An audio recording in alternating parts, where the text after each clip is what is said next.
ವೇದಾಂತ ಬುದ್ಧಿಮ ಗ್ರಂಥದಲ್ಲಿ ಹೇಳ್ತಾರೆ.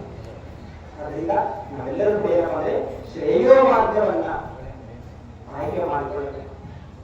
ಅದಕ್ಕೆ ಧೀರನಾದವನು, ಧೀರ ಅಂತಂದ್ರೆ ಬುದ್ಧಿವಂತ ಮತ್ತು ನಾವು ಧೀರ ಪುರುಷ.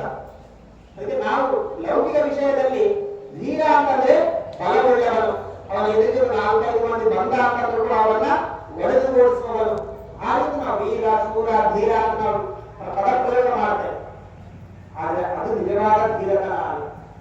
ನಮ್ಮ ವಿಷಯ ವಾಸನೆಗಳ ಕಡೆ ಹರಿದು ಹೋಗುವಂತಹ ನಮ್ಮ ಇಂದ್ರಿಯಗಳನ್ನ, ನಮ್ಮ ಮನಸ್ಸನ್ನ ನಿಗ್ರಹಿಸಿಕೊಂಡು ತನ್ನ ಬುದ್ಧಿಯನ್ನ ಯಾವಾಗ